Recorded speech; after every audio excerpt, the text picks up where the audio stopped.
What is this, Tron?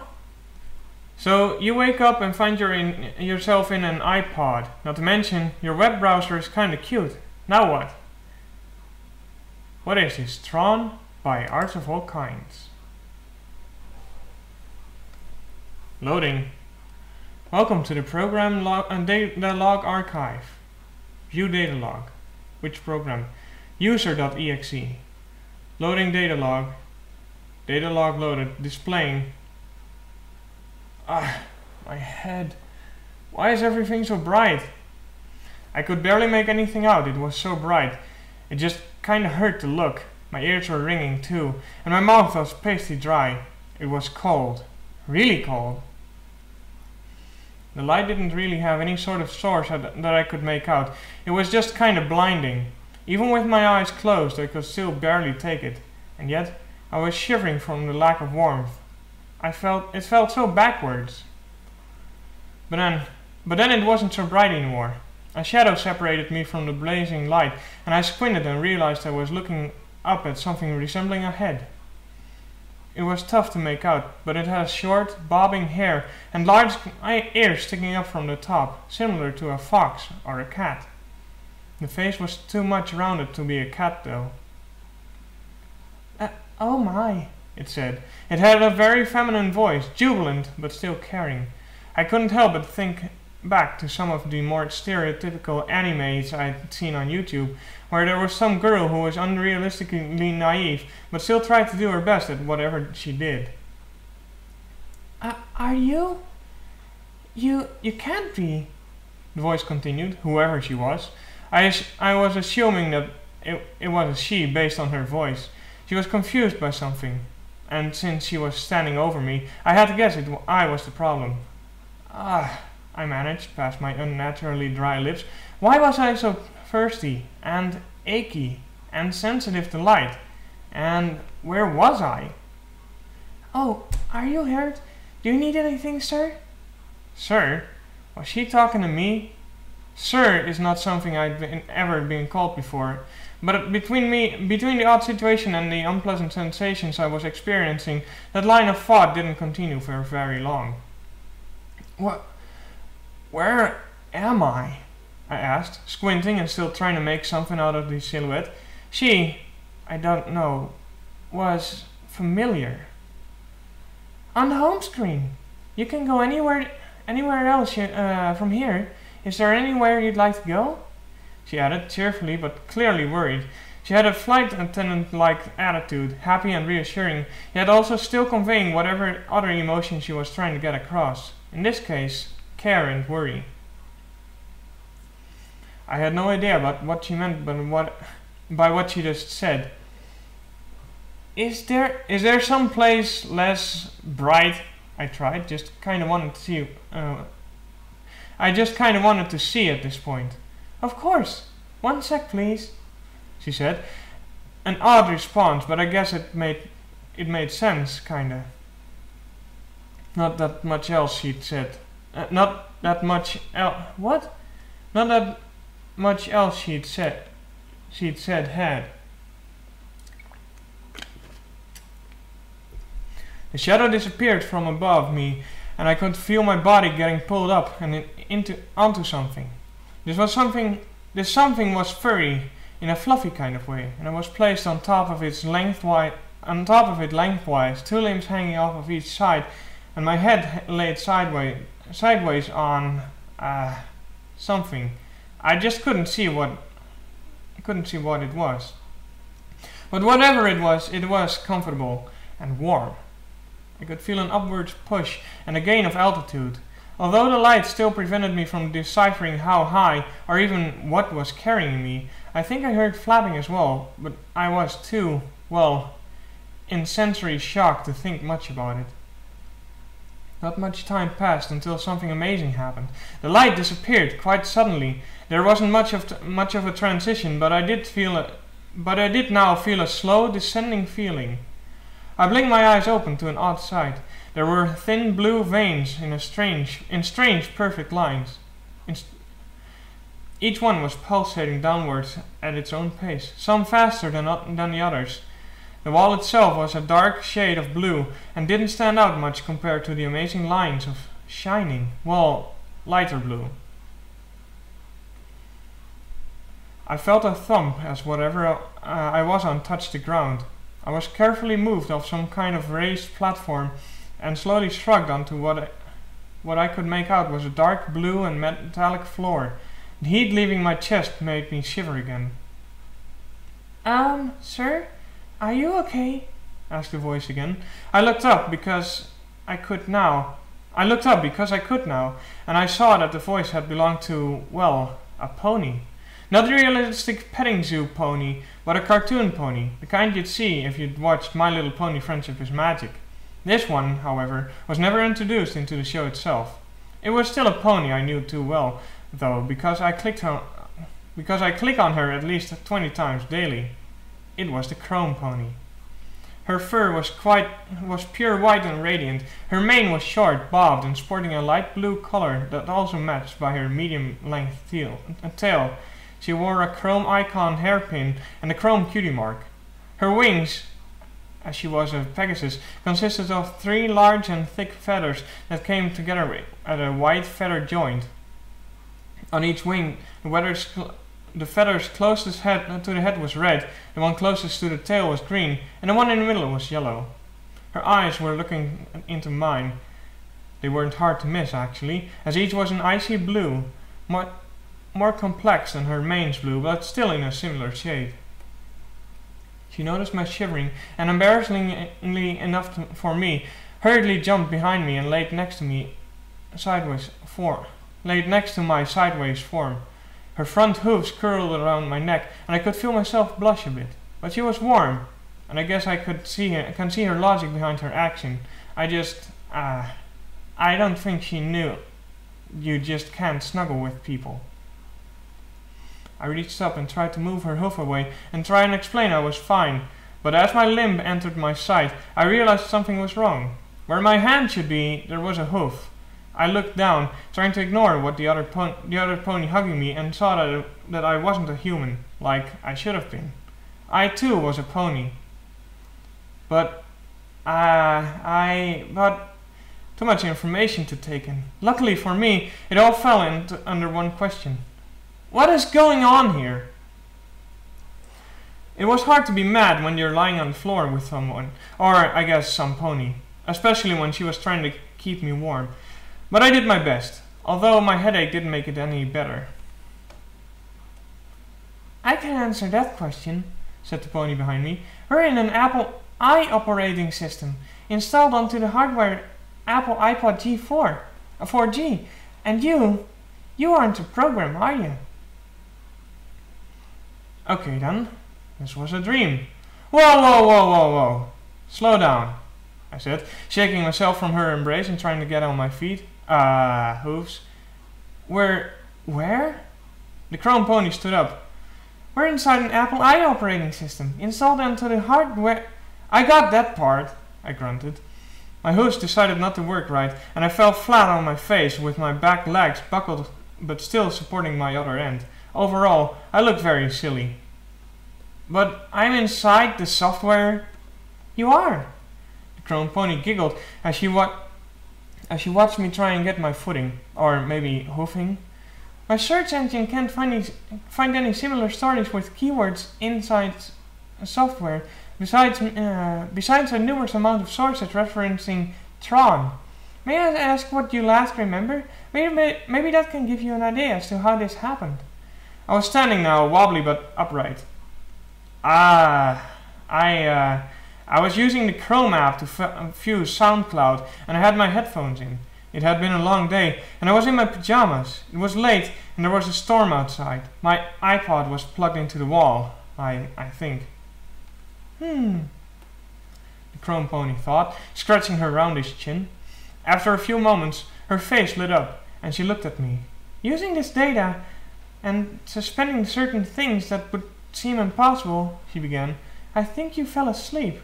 Perhaps lightning struck your house or a nearby power cable and sent an electrical shock through the system, blazing through your iPod system and shocking your headphones.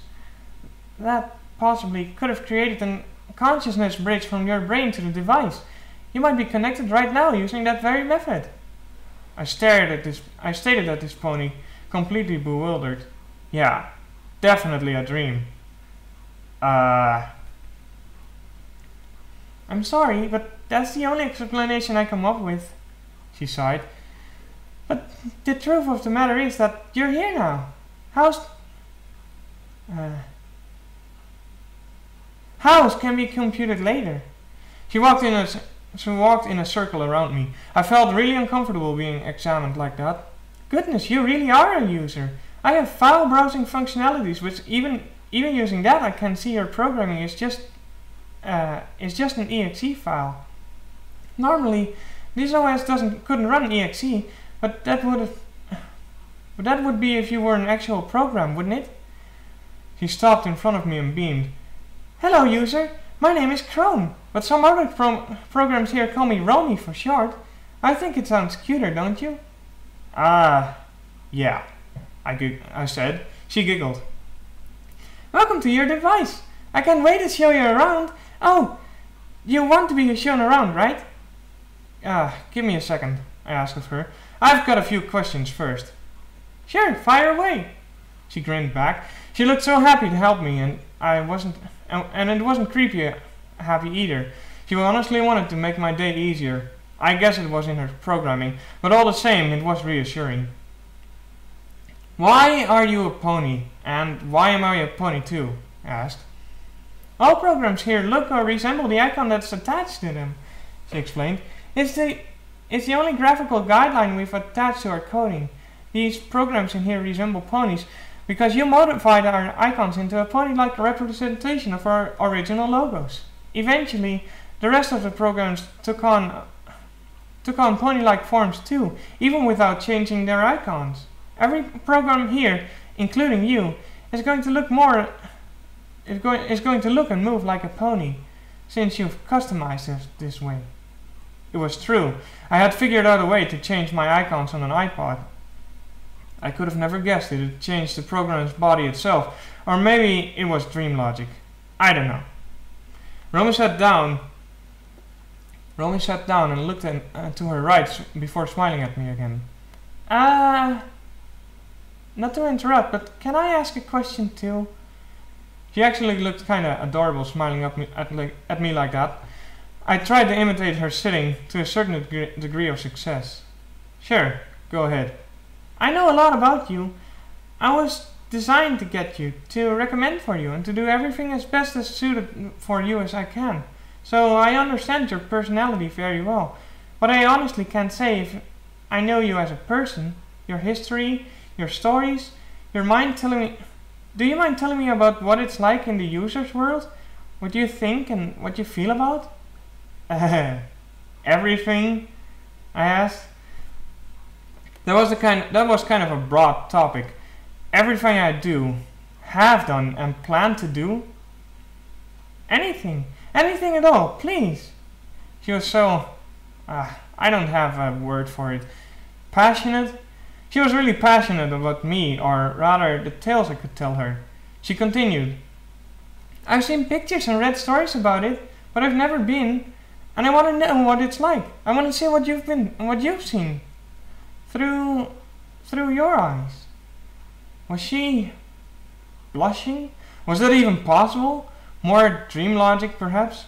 I took in my surroundings. It was still cold, dark, and blue, and it was rather soundless. The lines of what I guess were data pulsed and pushed from above us, where a white light could seem to glow. Well, it's not cold, I began.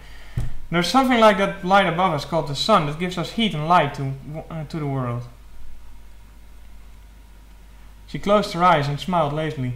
It was actually really cute, I found myself realizing, which was weird because she was apparently my web browser. There are tons of colors and lots of other people's. For the most part, they have their own computers too. I really didn't know what more to describe, as she'd already seen it all. Wind. Could you describe wind for me? She asked. Wind. Well, It's kind of... It cools you off. It can push and pull, but it's not really like it's there. It's gentle, and if there are trees around too, you can hear it coming. I racked my brains trying to think of other words. And what's water like? She asked eagerly. I had questions too, and I really wanted to ask them, but I couldn't seem to say no to her. Smooth, wet, transparent, and refreshing. It's kind of like, well, it feels like a loose solid, not sturdy, but not there. Do you like swimming? What's it like? She pleaded. Once again, her eagerness couldn't be ignored by me, and I went on to explain a numerous amount of things. My own questions kept piling up, but I held them back to answer hers to the best of my ability. Discreetly, I was testing if this was really a dream. I had taken a mini lessons on dreams from my language arts teacher as an attachment to a story we had to read. So I knew that certain things about dreams were off compared to reality. All of my senses were working, so that wasn't reassuring. The conversation stayed completely on topic, even when I thought random things in my head. The room never changed at all, even though it was very detailed. Doubt began to creep in. Could this not be a dream? Oh, that's so cool! I've noticed a change in IPs periodically, but I never knew you went on vacation. She was giggling the kind of way his friends do when they talk, even though nothing was very funny. I was too. Yeah, it's really neat. A great way to recharge your batteries. I beamed back. Honestly, I like this pony. That made sense, as I was beginning to come to terms with my own web browser. But she got all my jokes and knew exactly what I was talking about when I said something, and laughed at all the perfect times.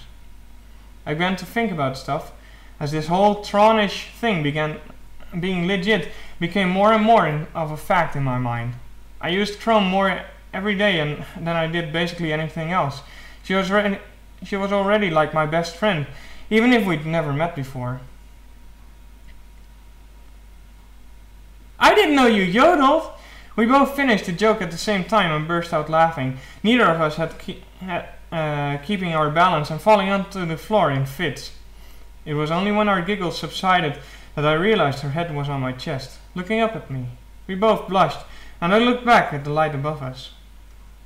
She didn't move, though.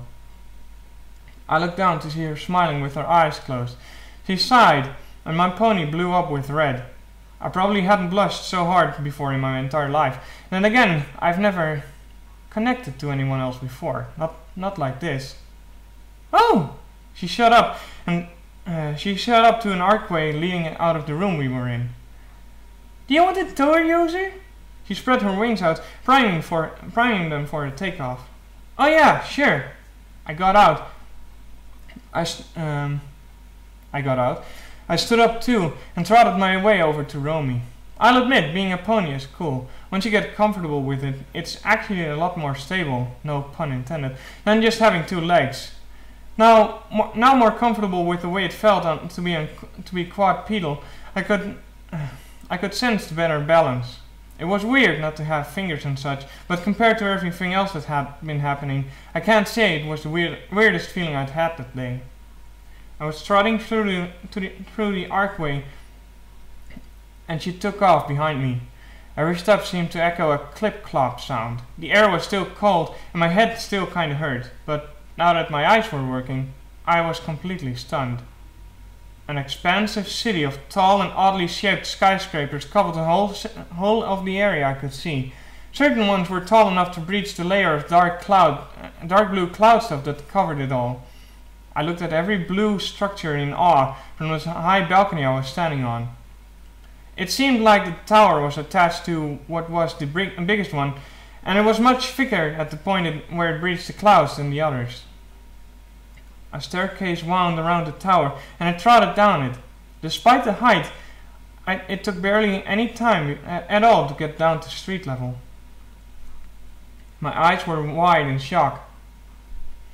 Pegasi, unicorns, and earth ponies, most of which were white, black, and blue, ran around the street, seemingly all of which were carrying boxes, saddlebags that had crosses of blue data lines.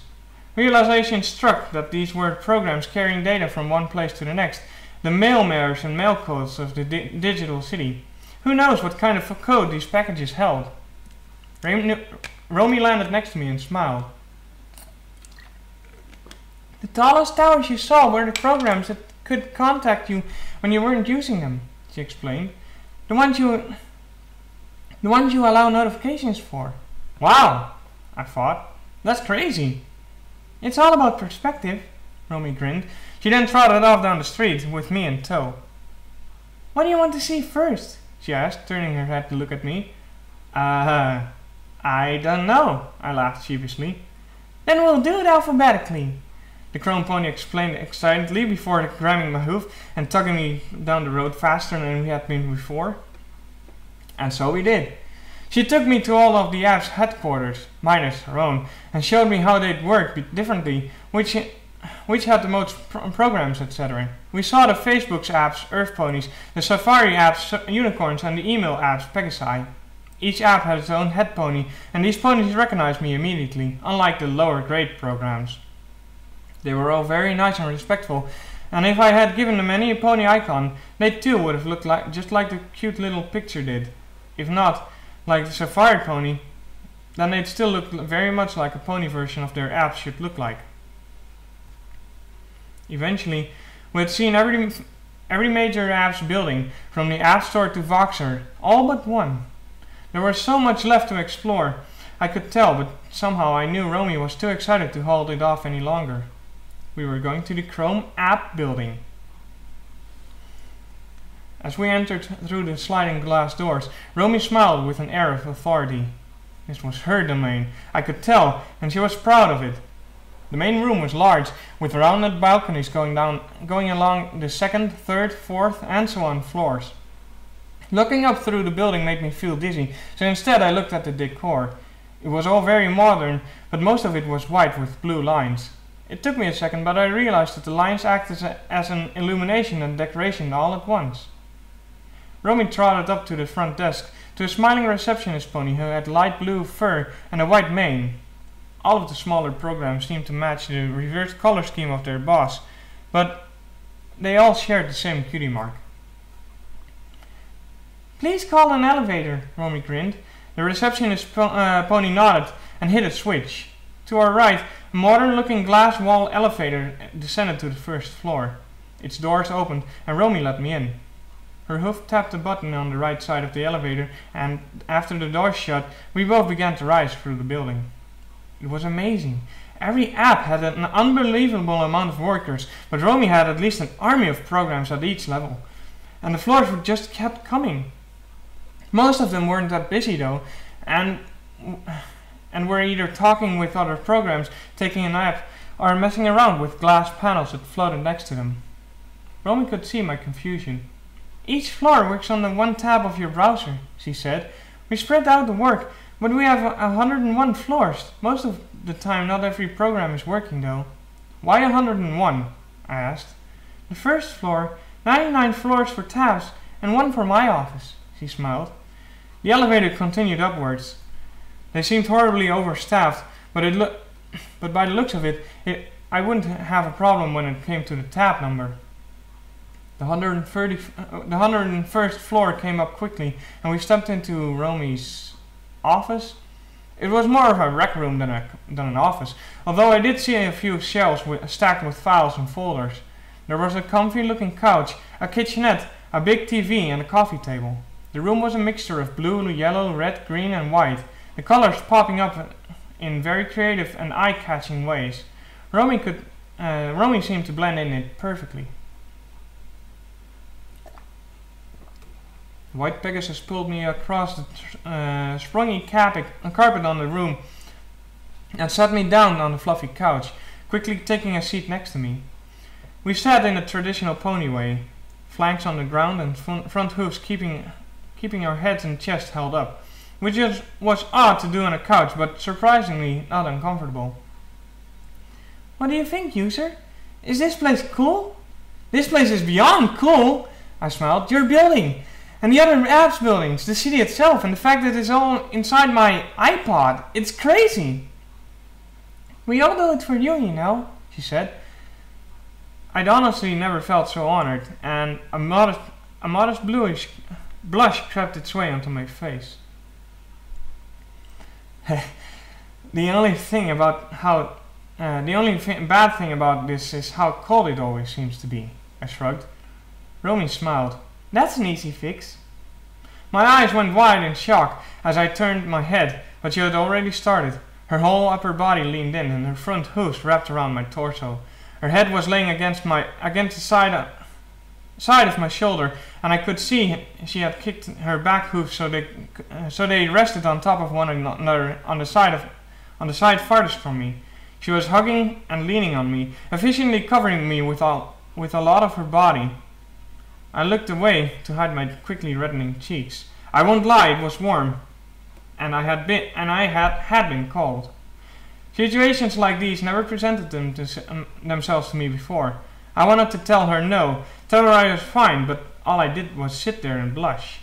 I could feel her breathing on my fur, which I'll admit felt weird considering I had never had fur before, but by no means bad. And every few seconds I'd notice she'd lean even closer onto my side. This was too much. She was pretty, she was nice, and she honestly liked me, and she was hugging me in a not just a friend way. I knew I couldn't let myself look at her. I'd fall for her, if I hadn't already. But then she happily sighed, and I couldn't help it. I turned my head to face her, not too quickly, but not too slowly either. She noticed my movement and glanced up at me. Her fur was somehow more beautiful white, and her mane was slightly more messy. Her wings were outstretched, showing off each of her feathers, and her eyes. They were looking up at me, and now that they had me, I couldn't turn away. Each was a pool of pure blue, a beautiful and deep blue that I couldn't get enough of. Her expression was one of complete care and trust. I noticed she was blushing too. She grinned ever so slightly, and I was gone.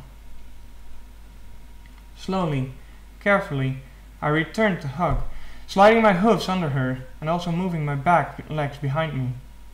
My head naturally rolled over hers, and we both found our chins resting on each other's shoulders. She hugged me even tighter, and I hugged her back. I was made for you, to be everything you need. You made me who I am, she said, her voice cautious. She pulled her head back, and so did I. So now we could see each other's faces. Hers was curious and a bit confused, and still blushing. A question escaped her lips. Is that why I'm so attracted to you? We were both getting closer and closer to each other. I didn't know what I was doing, but it felt so right. Even if it made no sense. But at that moment I didn't wonder what I was doing, or why I was doing it. I just did. I kissed her. The alarm was always too loud. I guess that was the point, but I don't think it meant to wake up your neighbors too. I hit the button that shut off the infernal noise and stretched my arms up above me, cracking my knuckles. Realizing I felt a tug from my ears, I reached up and pulled off my earbuds. They gave me a bit of a shock as I took them off, but I didn't think much of it, until I remembered why. Eyes wide, the whole adventure came rushing back to me, every part of it, from the bright light to being a pony, to the city, to Romy's. Oh my god, Romy. I grabbed my iPod. How would I do this? Thinking off the top of my head, I opened my Chrome app and tapped to the address bar. I blushed a bit at the memory. What do I say? I tapped the letter keys until my message was spelled out. I remember. Daringly, I hit go. I held my breath as the web page loaded, but I sighed in disappointment when the generic Google search screen popped up. I checked the web pages, but there wasn't anything there either. Disappointed, I hit the home button. Maybe it had all been a dream, but it was so real. And you can't just fall in love with a girl from a dream. Not like this. I was about to get out of bed when I noticed something was off. There was a new app, right there on the screen. I'd never seen it before, and there was no way I'd forget a new app download. I got a closer look at the app. It was a black icon, and it was on it was my Pony Sona? Pony me was sitting, facing real me, and smiling. Curious, I checked the app name. User.exe. My heart exploded when I read the title. It hadn't been a dream. It was real. Romy and the city, and, well, honestly, I couldn't stop thinking about Romy. She really was there, and she really... It was so weird. I wanted to find her again. I wanted her to hold me again. She was a program, but I still liked her. A lot. And as I held my iPod in my hand, I didn't feel like that was weird. I felt warm. And that was reassuring. I clicked on the app. A message popped up saying that the user must be asleep with the earbuds in. I was half tempted to do that just now, completely blow off work and just go back where I was. If it even worked. But I made myself put it off until tonight. I would see her that night. And I don't know. We could do whatever. Have a pizza. Watch a movie. Do whatever programs do. I don't think I was more excited for anything else in my life. The end.